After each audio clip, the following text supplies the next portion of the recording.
Hello दोस्तों, welcome to text book super coaching. और आज हमारे बीच में एक दोस्तों पर्सन मौजूद हैं जिन्होंने मेहनत करके न जाने कई एग्जाम्स क्रैक किए हैं। दोस्तों कहते हैं ना, फर्श से लेके स्पर्श तक जिन्होंने मेहनत किया है, और वो व्यक्ति हैं रजनीकांत जी। तो रजनीकांत जी, सबसे पहले तो मैं आपका स्वागत करता हूँ टेक्स्ट बुक सुपर कोचिंग पर। जी नमस्कार सर, थैंक यू। और दोस्तों इन्होंने एक नहीं एसएससी के कई एग्जाम क्रैक किए हैं, जैसे एमटीएस, सीएचएसएल। आज हम इनसे जानेंगे कि किस तरीके से इन्होंने अपनी जो है यहाँ पे परिश्रम की और जो है दोस्तों सिलेक्शन लिया है। तो सबसे पहले शुरुआत करते हैं यहाँ पे रजनीकांत जी के साथ कुछ सवालों के साथ। पहला सवाल जो है रजनीकांत जी, कि आप जब अपनी तैयारी शुरू कर रहे थे तो उसके लिए आपको किसने आइडिया दिया और आपका मोटिवेशन क्या रहा था? जी सर, देखिए तैयारी शुरू करने पे स्टार्टिंग में मेरा मोटिवेशन मेरा फैमिली बैकग्राउंड था सर। मेरे पिताजी प्राइवेट सेक्टर में प्राइवेट स्कूल में एक टीचर थे, जहाँ पे वो हार्डली इतना अर्न कर पाते थे जिससे हमारा घर सही तरीके से चल पाए। तो मुझे हमेशा से था कि मुझे एक फिक्स इनकम वाला जॉब चाहिए जिसमें एक फिक्स इनकम हो, और उसमें फैमिली के लिए भी जैसे हेल्थ कवर होता है सरकारी जॉब के अंदर, जॉब सिक्योरिटी, ये सारी चीजें मेरे लिए बहुत बड़ी मोटिवेशन थी। तो मेरा स्टार्टिंग से था कि मैं बेसिक प्राइमरी एजुकेशन कंप्लीट करके गवर्नमेंट जॉब की प्रिपरेशन स्टार्ट करूँ। जब मैंने प्रिपरेशन स्टार्ट करी सर, तो मेरे पास ऐसे कोई मीडियम्स अवेलेबल नहीं थे, क्योंकि ज़्यादा कुछ अफोर्ड नहीं कर सकते हैं, फाइनेंशियल बैकग्राउंड उतना अच्छा नहीं था। तब मेरे ही किसी रिश्तेदार के मोबाइल से पे टेक्स्ट बुक ऐप के बारे में मुझे पता चला, जहाँ पे उन्होंने मुझे बताया कि इस पे सारे एग्जाम्स के क्वेश्चंस अवेलेबल होते हैं, जहाँ से आप कम पैसे में, मतलब इसका सब्सक्रिप्शन लेकर के, ये एनुअल सब्सक्रिप्शन लेकर के आप उससे सारे एग्जाम्स के क्वेश्चन प्रैक्टिस कर सकते हैं, जिससे आपको आइडिया लग सकता है कि एग्जाम में कैसा पेपर आता है और आपका प्रिपरेशन लेवल क्या है, और जो कुछ खामियां होगी उसे आप इम्प्रूव भी कर सकते हैं, जिससे फर्दर आपकी प्रिपरेशन अच्छी होती चली जाएगी। जी तो जैसे रजनीकांत जी, मतलब आपने कहा कि सरकारी नौकरी में पर्क्स बहुत मिलते हैं और आपने दैट्स व्हाई ये आपके लिए एक मोटिवेशन रहा है। तो व्हाई ओनली फॉर एसएससी, मतलब आपको एसएससी का आइडिया कहाँ से मिला और आप एसएससी के लिए ही क्यों गए? एसएससी के लिए मेनली कारण ये था सर कि मेरे जो कजन्स हैं, मतलब भाई, ये लोग भी एसएससी का पहले तैयारी करते थे। मैंने उनके बुक्स भी देखे, वो लोग सीजीएल की प्रिपरेशन करते थे, तो उनसे थोड़ा बहुत मैंने सुन रखा था कि एसएससी से अच्छे से पोस्ट पे सिलेक्शन होता है सेंट्रल गवर्नमेंट एम्प्लॉयज में, और इसके थोड़े पर्क्स बहुत अच्छे अच्छे हैं, मतलब अच्छे अच्छे डिपार्टमेंट इनके अंदर है। तो भाइयों को, मतलब मैंने जैसा मतलब माहौल होता है दोस्त और भाई लोग, तो मैंने देखा कि वो लोग इनकी तैयारी कर रहे हैं, तो उन्हीं को सुन करके मैंने डायरेक्टली एसएससी का तैयारी शुरू कर दिया सर। ओके, तो अभी जैसे आपने कहा कि फाइनेंशियली आप उतना स्ट्रॉन्ग नहीं थे जिसकी वजह से आप ये अफोर्ड कर पाते, तो आपने किस तरीके से मेंटल हेल्थ को संभाला है, अपनी फिजिकल हेल्थ को संभाला है और तैयारी शुरू की है? जी सर, मोस्टली देखिए क्या था कि हमारे पास रिसोर्सेज बहुत लिमिटेड थे, तो ये बात मेरे दिमाग में हमेशा से था कि मैं बहुत ज्यादा कुछ चीजें अफोर्ड नहीं कर सकता हूँ। जैसे बहुत सारे लोगों के पास बहुत सारी किताबें होती हैं, अंग्रेजी के लिए 2-3 तरीके की बुक, मैथ के लिए 2-3 तरीके के रिसोर्सेज, जीके के लिए बहुत सारे रिसोर्सेज। तो मोस्टली मेरे पास ऐसा रिसोर्सेज का वो नहीं था, मतलब मैं फादर पे या पेरेंट्स पे बर्डन बहुत ज्यादा नहीं देना चाहता था कि उनको लगे कि ढेर सारा इन्होंने रिसोर्सेज कलेक्ट कर लिया और फर्दर इसके कुछ हो नहीं रहे, मतलब फर्दर सक्सेस नहीं हो पा रहा है। तो मैंने अपने आप में ये सोच रखा था कि मैं मिनिमम रिसोर्सेज के साथ मैक्सिमम आउटपुट जनरेट करने की कोशिश करूंगा। इसको लेकर के मैंने टेक्स्ट बुक के थ्रू ही पहले क्वेश्चंस की प्रैक्टिस करनी शुरू की, जिससे मुझे अपना वीक एरिया पता चला कि मैं कौन से सब्जेक्ट में कौन से टॉपिक पे कमजोर हूँ। और इसके लिए चूंकि आज के जमाने में टेक्नोलॉजी एक बहुत बड़ा हम लोग के लिए बेनिफिशियल साबित हो रहा है, तो यूट्यूब पे ऑलमोस्ट सारे रिसोर्सेज अवेलेबल।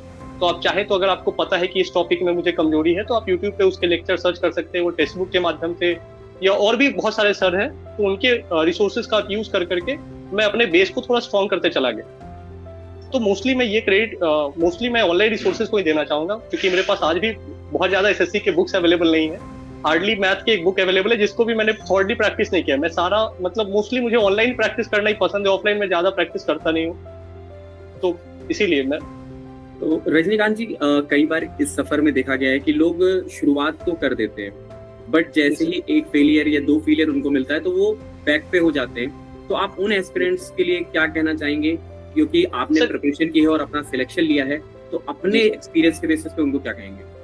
सर मोस्टली देखिए कॉम्पिटिटिव एग्जाम और खास करके गवर्नमेंट जॉब और एसएससी जैसे एग्जाम, जहाँ पे सिलेक्शन रेशियो 0.1% के आसपास है, जहाँ खुद ही मैं बहुत बार सोचता था कि 30 लाख 20 लाख लोग एग्जाम के लिए अपियर होते हैं, हार्डली 10,000 5,000 सीट होता है, और उसमें हमारा सिलेक्शन कैसे हो पाएगा। कभी कभी तो मैं खुद घबरा जाता था स्टार्टिंग के दिनों में कि एक एक एग्जाम सेंटर पे इतने सारे लोग हैं जितने का वैकेंसी एसएससी प्रोवाइड नहीं करती है।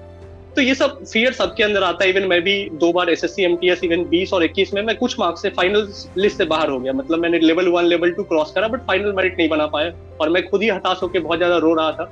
तो इसमें मैं सबसे बड़ा मतलब गाइडेंस मानूंगा कि अपने पेरेंट्स का, जो मुझे हमेशा हौसला देते रहे कि नहीं तुम बहुत नजदीक हो और कोशिश करके तुम कभी उस लाइन को पार कर सकते हो, क्योंकि तुम अगर स्टेज 1 स्टेज 2 तक आ रहे हो तो इसका मतलब है तुम्हारे अंदर तुमने एफर्ट तो लगा रहे हो, बस वो थोड़ा बहुत जो कमी है उसको आप दूर करोगे, आप फोकस रहोगे तो आपका हो जाएगा। और सरकारी नौकरी पे सबसे मेन जो सर है वो परसिवरेंस है। मतलब आपको थोड़ा बहुत पेशेंस तो रखना ही पड़ेगा, आपको ये मान के चलना पड़ेगा कि जरूरी नहीं कि सबका एक अटेम्प्ट में हो जाए, क्योंकि यहाँ बहुत सारे लोग हैं और कभी कभी क्या होता है कुछ एक क्वेश्चन भी आपके लिए मतलब बहुत ज्यादा इंपॉर्टेंट साबित हो जाता है। कभी कभी आप एक क्वेश्चन जिसको आप सिली के वजह से हो सकता है आपसे छोटी गलती हो और उसके कारण आपका ये पास और फेल डिसाइड हो जाता है। तो इसमें सबसे इंपॉर्टेंट यही है कि आपको हौसला बना के रखना पड़ेगा। जैसा कि बताया एमटीएस में 2 बार मैंने फाइनल लिस्ट से चूक गया और उसके बाद देखिए लगातार 2 बार सिलेक्शन भी हो गया, जबकि एमटीएस 23 में तो हार्डली 15 या 1700 ही वैकेंसी थी और फिर भी मेरा वहाँ पे मेरिट में नाम है। मैं ऑल इंडिया रैंक शायद 800 समथिंग 857 के आसपास हूँ।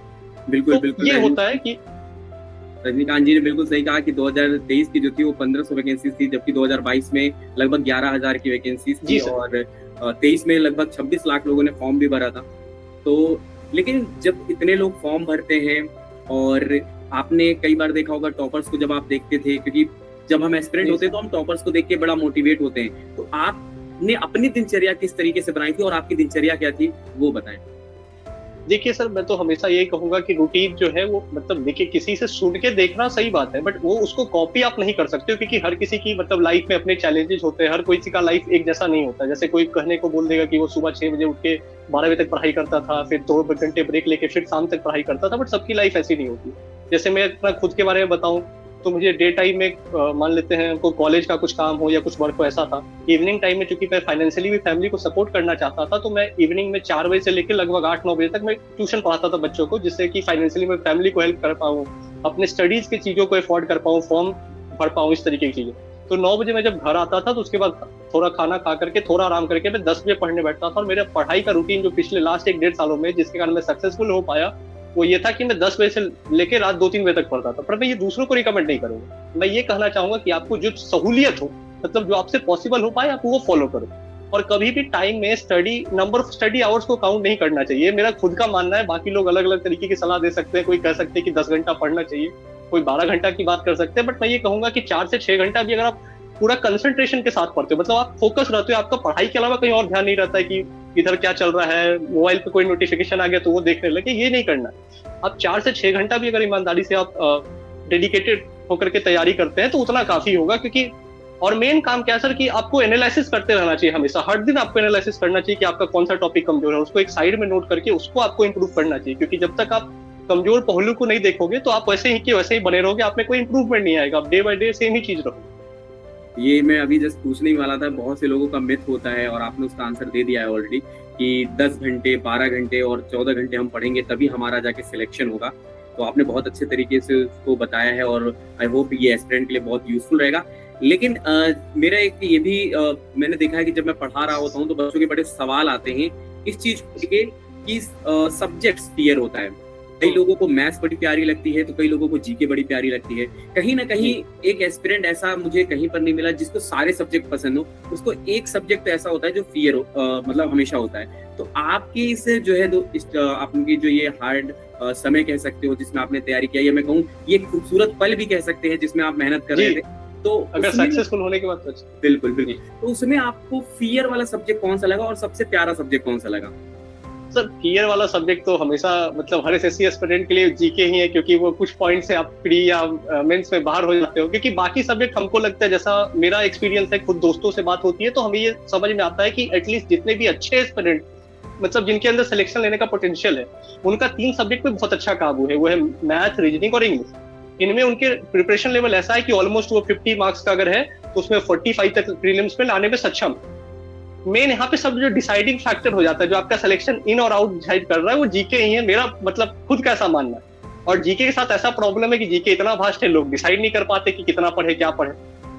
तो ये थोड़ा सा एक दिक्कत वाला प्रॉब्लम रहा है, ये चैलेंजिंग है। और मैं ये यही कहूंगा कि देख लीजिए, रजनीकांत जी ने अपने एक्सपीरियंस से कहा है कि देखिए कुछ सब्जेक्ट्स ऐसे होते हैं जो आपको आसानी से बनते हों, और खासकर एसएससी एस्पिरेंट मैथ्स, रीजनिंग और इंग्लिश को बहुत अच्छे तरीके से करते हैं। जीके जो है डिसाइडिंग फैक्टर होता है। सारे लोग जीके की क्लासेस जरूर लिया करिए, समय पे लिया करिए, अच्छे से किया करिए। अच्छा, आप जैसे कह रहे थे रजनीकांत जी की जीके जो है एक फियर वाला पार्ट होता है, तो आपने इसको कैसे ओवरकम किया?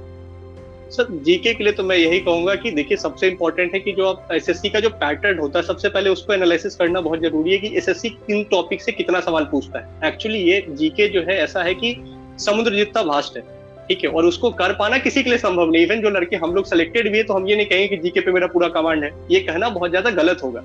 एक्चुअली ये है कि आप उसमें ये कर सकते हैं कि जो टॉपिक ऐसे जो कॉमन है या रिपीटेड क्वेश्चन जिससे आते हैं, एटलीस्ट उस टॉपिक पे आपका कमांड जरूर होना चाहिए। और अगर आप वो पहले नहीं करते हो तब आपकी सिलेक्शन आपसे बहुत दूर है। एटलीस्ट जो इंपॉर्टेंट टॉपिक्स है, सर लोग आप लोग भी गाइड करते रहते हैं हमेशा कि मतलब ये सारे टॉपिक्स आपके होने चाहिए, जैसे आर्टिकल्स जो कॉन्स्टिट्यूशन से रेगुलरली 1 या 2 क्वेश्चन पूछे जाते हैं तो उनपे कमांड होना चाहिए। अभी डांस से रिलेटेड जो क्वेश्चन आते हैं तो उनपे अगर कमांड नहीं है तो फिर देखिए उसमें भी आपके 1-2 क्वेश्चन के लॉस हो सकते हैं। तो एटलीस्ट जो रिपीटेड क्वेश्चन है वो आपका कमांड होना चाहिए। और साथ ही साथ आपको क्या करना चाहिए, जो प्रीवियस ईयर क्वेश्चन होते हैं किसी भी एग्जाम को देने से पहले 2-3 सालों के प्रीवियस ईयर क्वेश्चंस के हर शिफ्ट के क्वेश्चन, भले वो इजी हो हार्ड हो, आपको हर शिफ्ट के क्वेश्चन फिंगर टिप पे होने चाहिए। मतलब आप उसके एनालिसिस करो, जो क्वेश्चन आपको आते हैं वो ठीक है, जो नहीं आते उनको एक जगह नोट करके साइड में, और उसका टाइम टू टाइम रिवीजन भी आपको हेल्प करता है। मतलब प्रीवियस ईयर क्वेश्चन से भी आपको आइडिया लगता है।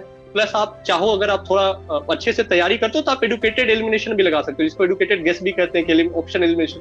लेकिन ऑप्शन एलिमिनेशन कभी ब्लाइंड नहीं करना चाहिए। मतलब ऐसा नहीं कि कुछ आइडिया नहीं हम सीधे सीधे बनाना शुरू कर दिए। वो कभी कभी क्या होता है कि फंस जाता है और आपका हो सकता है प्रीलिम से 1-2 मार्क्स से रह जाए, तो ऐसा नहीं करना चाहिए। लेकिन हाँ, आप एडुकेटेड गेस लगा सकते हो। बिल्कुल, मैं फिर से ये एस्पिरेंट को कहना चाहूँगा कि यहाँ पे रजनीकांत जी को अच्छा खासा एक्सपीरियंस है, और इस एक्सपीरियंस का आप बिल्कुल बेनिफिट लीजिए। और मैं आपको हमेशा क्लास में कहता हूँ कि प्रीवियस ईयर क्वेश्चन लगाइए, और आपके आर्ट एंड कल्चर के 2-3 साल के अगर उठा लीजिए तो बहुत अच्छे खासे क्वेश्चन घराना से क्वेश्चन पूछ रहे हैं, म्यूजिक पार्ट से पूछ रहे हैं, डांस के क्वेश्चन, त्योहार के क्वेश्चन भी आजकल जो है बड़े मिसमैच करके दिए जाते हैं। अब ऐसा नहीं पूछा जाता ये त्योहार कहाँ मनाया जाता है, किस महीने मनाया जाता है, कौन सी ट्राइब मनाती है, इस टाइप के क्वेश्चन पूछा रहे हैं। तो रजनीकांत जी, मैं बस आपसे ये अभी पूछना चाहूंगा कि जैसे आपका जब सिलेक्शन हुआ, क्योंकि अभी आपने अपना हार्ड टाइम बताया, किस तरीके से आपने मेहनत की है, लेकिन जब आपका सिलेक्शन हुआ तो घर वालों का रिएक्शन कैसा था? क्योंकि आपके पिता, आपकी जो सिस्टर हैं या आपकी मदर हैं, वो कहीं ना कहीं आपसे बहुत उम्मीद लगा के रखे होंगे, तो उनका क्या रिएक्शन था? जी सर, एक्चुअली मतलब ये मैं वही बताना चाह रहा हूँ कि हर टाइप से मैंने कैसे ट्यूशन पढ़ा करके अपने आप को मतलब मोटिवेटेड रखा, फाइनेंशियली फैमिली को भी हेल्प करते रहा। क्योंकि फाइनेंशियली मैंने बताया कि मैं बहुत साउंड बैकग्राउंड से नहीं आता हूँ। मेरे घर में मतलब सरकारी नौकरी मतलब कोई मतलब उतना तैयारी नहीं कर पाता, रिसोर्सेस अवेलेबल नहीं थे। तो उस समय भी संयोग से मैं ट्यूशन ही पढ़ा रहा था। एक 10th क्लास की बच्ची को मैं साइंस में कुछ पढ़ा रहा था, और अचानक मेरा फ्रेंड ने मुझे फोन किया कि भाई आपका रिजल्ट आ गया, आपकी सिलेक्शन हो गई।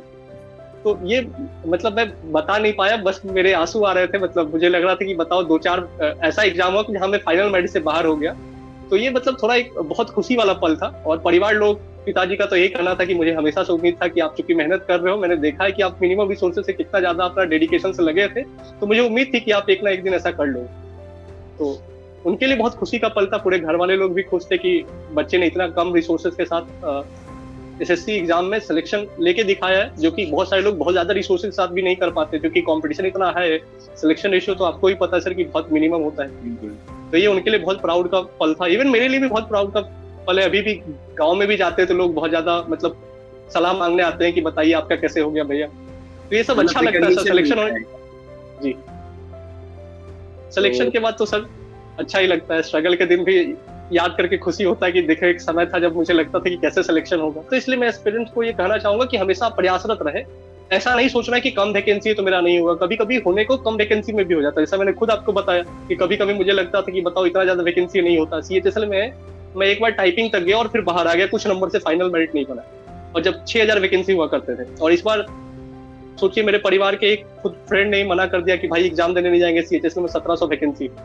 और बट मैं गया और देखिए फाइनल मेरिट में आ गया। ऑल इंडिया रैंक 650 समथिंग है, 651 के आसपास है। तो ऐसा नहीं देखना चाहिए स्टूडेंट को कि कम सीट है, ऐसा है। आपको अपने प्रिपरेशन पे भरोसा रखना चाहिए, खुद पे कॉन्फिडेंस रखना चाहिए, और आपको ये लगना चाहिए कि मैं अपना बेस्ट देकर के आऊंगा एग्जाम। और जब अपना बेस्ट दोगे, यकीन मानो आपके साथ बेस्ट होगा। बिल्कुल बिल्कुल। यहाँ पे जिस तरीके से अब एक चीज और आता है माइंड में, जैसे कि जब हमारा सिलेक्शन नहीं होता तब हम लोग कहते हैं कि इंग्लिश वाला सफर था, बट जब सिलेक्शन हो जाता है तो हम कहते हैं कि हिंदी वाला सफर हो गया। तो इंग्लिश वाले सफर से हिंदी वाले सफर तक में आपने बहुत मेहनत की है और उस सिलेक्शन को लिया है, तो उस सिलेक्शन के बेसिस पे आप एस्पिरेंट्स को क्या कहना चाहेंगे?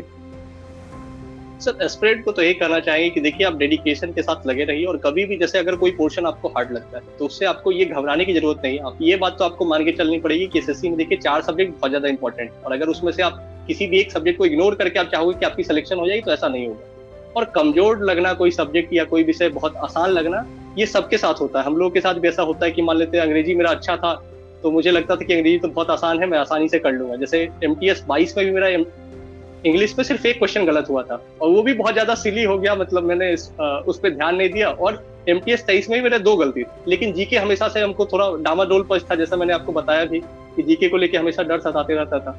लेकिन मैंने वही प्रीवियस ईयर क्वेश्चन का एनालिसिस किया, और बहुत सारे टेस्ट बुक से मैंने बहुत सारे टेस्ट प्रैक्टिस किए, और उससे जो जो क्वेश्चन में एरर होता था मैंने उसको नोट करते गया, और उससे मुझे ये समझने में बहुत ज्यादा हेल्प मिला कि एसएससी किस तरीके के क्वेश्चन को पूछ रहा है।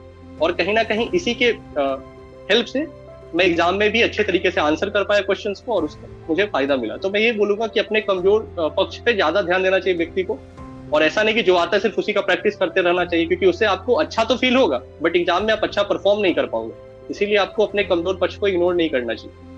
अच्छा, तो अभी आपने जैसे बताया कि टेक्स्ट बुक के मॉक आपने लगाए थे, तो टेक्स्ट बुक के मॉक ने आपकी हेल्प किस प्रकार से की थी, एक बार प्लीज एस्पिरेंट को बताएं। क्योंकि बहुत बार ऐसा भी होता है कि बच्चे मॉक के लिए, क्योंकि हम अपने समय में जब तैयारी किया करते थे उस टाइम ऑनलाइन का तो समय नहीं था, तो हम लोग क्या करते थे, सीनियर्स के पास जाके पुराने पेपर्स मांगा करते थे, या फिर हम लोग कहीं ना कहीं से शीट निकलवाया करते थे। तो अब जो है ऑनलाइन के समय में आपके पास मॉक है, और मॉक किस प्रकार से आपकी हेल्प कर रही है, और खासकर टेक्स्ट बुक की, वो बताएं। सर एक्चुअली मॉक तो बहुत ज्यादा हेल्पफुल है। मैं तो यही कहूंगा कि मेरे सिलेक्शन में अगर किसी का सबसे ज्यादा रोल है तो वो टेक्स्ट बुक मॉक्स का ही है, क्योंकि टेक्स्ट बुक मॉक इतने अफोर्डेबल होते हैं, और साथ ही साथ आप एक सिंगल प्राइस पे करके आप सारे एग्जाम के ऑलमोस्ट प्रैक्टिस मॉक्स पा सकते हैं। जैसे मैं एसएससी एस्पिरेंट को हमेशा ये बात, मेरा खुद का एक्सपीरियंस रहा है, मैं दूसरों को भी यही सलाह देता हूँ कि कभी भी अगर आप किसी एग्जाम की तैयारी कर रहे हो, सपोज करो कि आप MTS की तैयारी ही कर रहे हो, तो आपको हमेशा MTS के क्वेश्चन पे ही फोकस नहीं करना चाहिए। एसएससी जो और अदर एग्जाम करवाती है, जैसे CPO का करवाती है, CPO में 200 मार्क्स के इंग्लिश आते हैं मेंस में उसके, या CHSL होता है, CGL होता है, सेज के एग्जाम होते हैं, तो आपको लगभग सब एग्जाम के पैटर्न को एनालिसिस करते रहना चाहिए टाइम टू टाइम। क्योंकि एसएससी जो है वो क्या करता है कि ऐसा नहीं कि MTS का क्वेश्चन आसान लेवल का आता है, CGL का हार्ड लेवल का आता है, कभी कभी क्वेश्चन इंटरचेंज भी हो जाते हैं, कभी कभी MTS के क्वेश्चन ही बहुत अच्छे लेवल के आ जाते हैं और CGL के क्वेश्चन ही बहुत एवरेज लेवल के होते हैं। तो टेक्स्ट बुक से ये फायदा मिलता है कि आपको स्पेसिफिक एग्जाम्स के लिए सब्सक्रिप्शन लेने की जरूरत नहीं है, आप सिंगल प्राइस पे करके अफोर्डेबल रेट्स पे बाकी सारे एग्जाम्स की भी आप एक्सेस ले सकते हो, और आप उसका प्रैक्टिस करके खुद को इम्प्रूव कर सकते हो। तो टेक्स्ट बुक मॉक्स तो मेरे लिए बहुत हेल्पफुल रहता है, क्योंकि ये बहुत कम दाम पे अवेलेबल था, तो इसके लिए मुझे ज्यादा सोचने की जरूरत नहीं पड़ी, और मैं इस पे अनलिमिटेड बॉक्स कभी भी कितना भी बॉक्स ले सकता हूँ, उस पर कोई रिस्ट्रिक्शन नहीं था। और साथ ही साथ चूंकि इतने लोगों ने टेक्स्ट बुक डाउनलोड कर रखा है, तो आपको ऑल इंडिया अपना पोजीशन भी पता चलते रहता है कि इतने लोग जो तैयारी कर रहे हैं उसमें आप कहाँ स्टैंड करते हो, आपकी कितनी परसेंटाइल आ रही है, आपका रैंक क्या है, जिससे आपको पता चलता है कि आपकी तैयारी की स्तर क्या है, मतलब आपको कितना इंप्रूव करना है, या आप अच्छे लेवल पे हो, आपको उसी को बरकरार रखना है। तो इसलिए बहुत अच्छा है, क्योंकि टेक्स्ट बुक वाइडली सारे लोग यूज करते हैं। मेरे जान पहचान में भी जितने लोग हैं वो सारे लोग भी टेक्स्ट बुक मॉक्स का ही यूज करते हैं, और मैं खुद बहुत सारे लोगों को रिकमेंड भी करता हूँ टाइम टू टाइम कि टेक्स्ट बुक बेहतर है। आप इवन बहुत सारे अभी फर्स्ट जो एस्पिरेंट जो भी तैयारी शुरू करते हैं वो लोग भी मिलते हैं, तो मैं उनको भी बोलता हूँ कि आप हमेशा टेक्स्ट बुक यूज करें, टेक्स्ट बुक का मॉक्स अच्छा है, खास करके उनपे जो प्रीवियस ईयर क्वेश्चन भी अवेलेबल होते हैं, तो वो सब भी आपके एक जगह मिल जाते हैं, जिसके लिए आपको ज्यादा भटकने की जरूरत नहीं है कहीं, आप सिंगल ऐप के अंदर सारा कुछ अपने जरूरत की चीजों को वहां पा सकते हैं। अच्छा, अगर मैं आपसे ये कहूँ कि रजनीकांत जी सिंगल या फिर वन वर्ड में अगर टेक्स्ट बुक को डिफाइन करना हो तो आप कैसे डिफाइन करेंगे? इसको तो मैं तो यही कहूंगा सर कि ये स्टूडेंट के लिए एक बून, मतलब बहुत बेनिफिशियल चीज है। अगर टेक्स्ट बुक नहीं होता तो शायद हम लोग ऑफलाइन वही टेस्ट खोजते परेशान होते रहते हैं। टेक्स्ट बुक एक जगह पे सारी चीजों को अवेलेबल करवाता है, ठीक है। तो टेक्स्ट बुक में ये कहूंगा कि टेक्स्ट बुक इस काइंड ऑफ की एक हेल्पिंग फ्रेंड है, ठीक है, बहुत मतलब एक अच्छा फ्रेंड जो आपका हमेशा भला चाहता है, मतलब एक ऐसा फ्रेंड होता है कि मतलब जो हमेशा आपके सक्सेस से खुश होता है। टेक्स्ट बुक वैसा चीज है जो आपको मिनिमम प्राइस में आपको मैक्सिमम रिसोर्सेस अवेलेबल करवाता है, ताकि आप अपने लाइफ में सक्सेस पा सके। At last but not the least, जो एस्पिरेंट बहुत समय से तैयारी कर रहे हैं और आप जैसे लोगों को देख के मोटिवेट होते हैं, आप उनके लिए क्या कहना चाहेंगे, या फिर आप उनको ऐसा कौन सा वे बताना चाहेंगे जिससे वो सक्सेस हो सके और एक मोटिवेशन उनको मिल सके? सर देखिए, बहुत समय से अगर कोई तैयारी कर रहा है, उन्हें सक्सेस नहीं मिल रहा है, तो उसका उपाय यही है कि उन्हें क्या करना चाहिए कि पहले तो वो एनालिसिस करे कि मतलब वो प्रीवियस जो एग्जाम उन्होंने दिया है वहां तक वो किस लेवल तक पहुंच पा रहे हैं, और ये देखने की कोशिश करे कि उनका जो सब्जेक्ट वाइज परफॉर्मेंस है, सबसे पहले एनालिसिस करना ये जरूरी है कि उनका कौन सा सब्जेक्ट जो है उनका वीक पॉइंट है। क्योंकि मैं हमेशा कह रहा हूँ कि अगर आप खाली स्ट्रॉन्ग पॉइंट पे फोकस करते चलोगे तो ये आपको खुश तो रखेगा बट आपको सक्सेस नहीं दिला पाएगा। जैसे अगर मेरा अंग्रेजी अच्छा और मैं सारा दिन इंग्लिश को ही प्रैक्टिस करते रहूं तो उसमें मार्क्स तो अच्छे आते रहेंगे क्योंकि मेरा चूंकि वो स्ट्रॉन्ग पॉइंट है। तो इसलिए उन्हें एक बार खुद को मतलब थोड़ा समय निकाल करके आराम से बैठ करके उन्हें अपने प्रीवियस एग्जाम्स के मार्क्स को एनालिसिस करना चाहिए और उन्हें ये देखना चाहिए कि उनका वीक पॉइंट क्या है और उन्हें उसको इम्प्रूव करने पे फोकस करना चाहिए। क्योंकि जब आप खुद अपने वीक पॉइंट को जान करके उसको इम्प्रूव करोगे तब आपका होलिस्टिक डेवलपमेंट होगा, मतलब सारे सब्जेक्ट आपके अच्छे हो जाएंगे और जब सब अच्छे होंगे तो आप ऑब्वियसली एग्जाम में अच्छा सक्सेस पाओगे। तो ये था रजनीकांत जी का सफर, जहाँ पे उन्होंने बहुत मेहनत की है और सिलेक्शन सुनिश्चित किया है और अपने घर वालों का अपना नाम रोशन किया है। तो मैं उम्मीद करता हूँ आप सभी लोगों को ये सेशन जो है पसंद आया होगा और ये सेशन जो है आपकी लाइफ में कहीं ना कहीं बेनिफिशियल होगा और आपको मोटिवेट करेगा। और इसी तरीके से हम और भी जो है एस्पिरेंट के साथ जिन्होंने सिलेक्शन लिया है उनके साथ हम सेशन करते रहेंगे। तो मैं यहाँ पे तहे दिल से रजनीकांत जी का धन्यवाद करना चाहूंगा कि आप हमारे साथ जुड़े और आपने जो है हम बहुत सारे एस्पिरेंट्स को मोटिवेट किया है, अपने एक्सपीरियंस को साझा किया है और लाइफ में आप इसी तरीके से आगे बढ़ते रहिए और आपके इस एक्सपीरियंस को जो है जो एस्पिरेंट देख रहे हैं वो भी यहाँ पे गेन करके वो भी अपनी लाइफ में आगे बढ़ते रहें। तो ये था दोस्तों एक सेशन जहाँ पे हम सारी चीजें डिस्कस किए हैं और फिर मिलते हैं अगले सेशन में। तो चलिए इस सेशन करते हैं समाप्त, मिलते हैं अगले सेशन में। उम्मीद करता हूँ रजनीकांत जी से एक और सेशन में मुलाकात होगी जहाँ पर हम लोग और भी बातें करेंगे। जी नमस्कार सर, थैंक यू।